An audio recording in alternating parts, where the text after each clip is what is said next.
অবশেষে খুলে গেল সিপিএম এর মুখোশ। না, দ্বিচারিতা। সিপিএম এর দ্বিচারিতা। তারা মুখে বলছে বিজেপি দেশের জন্য শত্রু, সব থেকে বড় বিপদ দেশের জন্য, যারা ধর্মের নামে বিভেদ করছেন।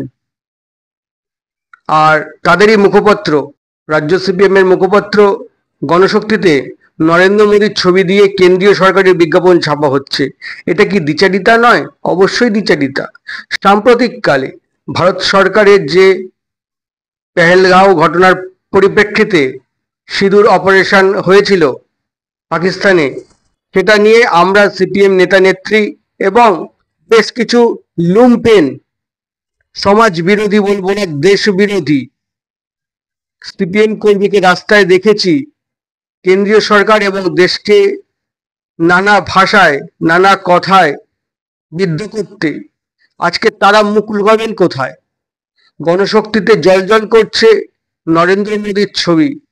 তারা যে হাত পেতে টাকা নিচ্ছেন, অর্থাৎ নিজেদের মুখপত্র চালাতে কেন্দ্রীয় সরকারের থেকে হাত পেতে টাকা নিচ্ছেন, আবার কেন্দ্রীয় সরকারেরই বিরোধিতা করছেন রাস্তায় নেমে। শুধু কেন্দ্রীয় সরকার বলবো না, এক্ষেত্রে আমি বলবো দেশের স্বার্থ নিয়ে তারা খেলা করছেন। যেখানে দেশ সমস্যায় পড়ছে, দেশের বিরুদ্ধে যখন আক্রমণ হচ্ছে, দেশ যদি তার প্রতিউত্তর দেয় বা জবাব দেয়, তাই নিয়ে তাদের হৃদয় বিদীর্ণ হচ্ছে। এই ধরনের লুম্পেনদের চিহ্নিত করুন। ইতিমধ্যে সমাজ মাধ্যম, গণমাধ্যমে এদেরকে চিহ্নিত করা গেছে বা দেখা গেছে। এরা প্রত্যেকেই আইডেন্টিটি ক্রাইসিসে ভুগছেন, অস্তিত্বহীনতা তারা চলছেন। এই মুহূর্তে সিপিএম বিধানসভায় শূন্য, আর গণশক্তিতে যে দ্বিচারিতার ছবি ধরা পড়েছে তাতে বলা যায় অদূর ভবিষ্যতে কেন, শতক্রোশ বর্ষ পরেও সিপিএম আদৌ রাজ্যে ক্ষমতায় আসবে কিনা সন্দেহ রয়েছে। হয়তো আমার সাথে অতীব সিপিএম ভক্তরা বলবেন তুমি পাগল হয়ে গেছো। আমি পাগল হইনি, আমি আমার নিজের রাজনৈতিক কথা তো তুলে ধরতেই পারি, তবে আমি কোনো রাজনৈতিক কর্মী নই। আমি দেশের নাগরিক হিসেবে বলতে পারি, দেশের স্বার্থকে জলাঞ্জলি দিয়ে তারা সূক্ষ্ম রাজনৈতিক খেলা খেলে, কিন্তু অর্থের জন্য আমার সেই কেন্দ্রীয় সরকারেরই মুখাপেক্ষী হয়ে থাকে। ওই রাজনীতিকে আমি ঘৃণা করি, ওই রাজনীতিকে আমি অবজ্ঞা করি। সিপিএম তাই করেছে। শুধু তাই নয়, বর্তমানে সিপিএম এর যিনি রাজ্য সম্পাদক, তিনি বারবার সংবাদ মাধ্যমের সামনে এসে বলেছেন সন্ত্রাসবাদীদের কোনো ধর্ম হয় না। ধর্ম যখন হয় না, তাহলে সন্ত্রাসবাদীরা কলমা পড়তে বললো কেন? আর যদি সন্ত্রাসবাদীদের কোনো ধর্মই না হয়, তাহলে শুধুমাত্র বেছে বেছে হিন্দুদেরকে খুন করা হলো কেন? কই আমার ভারতবর্ষে থাকা মুসলিম ভাই বোনেদের একটি বৃহৎ অংশ তো পাকিস্তানের এই ঘটনাটিকে তীব্র বিরোধিতা করেছে এবং ভারত সরকারের পাশে থেকে এই সিঁদুর অপারেশনকে সমর্থন করেছে। তাহলে তোমরা কে হে? আর তোমরা যে যে ছবি গণশক্তিতে ধরা পড়লো, এটা কি দ্বিচারিতা নয়? অনেকে বলেছেন যুদ্ধ যুদ্ধ খেলা চলছে, যুদ্ধ বিরোধী মিছিল করতে হবে।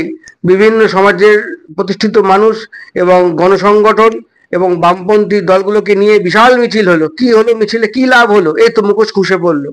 এই মুখোশ নিয়ে আপনারা ভোট পাবেন? বিজেপি একটি ঘোষিত ধর্মীয় দল, তারা ধর্ম নিয়ে চলে, রাম মন্দির বানায়, এই মন্দির উদ্বোধন করে, সেই মন্দির উদ্বোধন করে, ধর্মের কথা বলে আপনাদের ভাষায়, ধর্মের ভিত্তিতে মানুষকে বিভেদের মধ্যে ফেলে দেয়। আপনাদের কথায় দেশ সমস্যায় নেই, মানুষ সমস্যায় নেই, ধর্ম সমস্যায় নেই, সমস্যা তৈরি করছে কেন্দ্রীয় সরকার। তাহলে আপনারা কাদেরকে নিয়ে তঞ্চকতা করছেন? কিসের জন্য ছাপা হলো নরেন্দ্র মোদীর বিজ্ঞাপন প্রথম পাতায়? আপনারা তো নরেন্দ্র মোদীর বিরোধী, আপনারা তো সর্বক্ষেত্রে নরেন্দ্র মোদীর মুণ্ডপাত করছেন। কি স্বার্থ? টাকা, পয়সার বেলা নরেন্দ্র মোদী, পয়সা ছাড়া নরেন্দ্র মোদী নেই। এই ধরনের বালখিল্যপানা মানুষ আর মেনে নেবে না। 2011 সালের পর থেকে গোটা রাজনৈতিক চরিত্রটাই বদলে গেছে, এটা বুঝতে হবে। আর আপনাদের যে রাজনৈতিক দূরদর্শিতা কম, তা আরো মমতা ব্যানার্জি রন্ধে রন্ধে বুঝিয়ে দিয়েছেন। তিনি এবং তার দলের প্রতিনিধি দেশের হয়ে যেভাবে বিদেশে গিয়ে কথা বলেছেন দেশের স্বার্থ নিয়ে, সেখানে আপনারা কয়েকশো গোল খেয়ে বসে আছেন। সেই জায়গাটা থেকে আপনারা ঘুরে দাঁড়াবেন কি করে?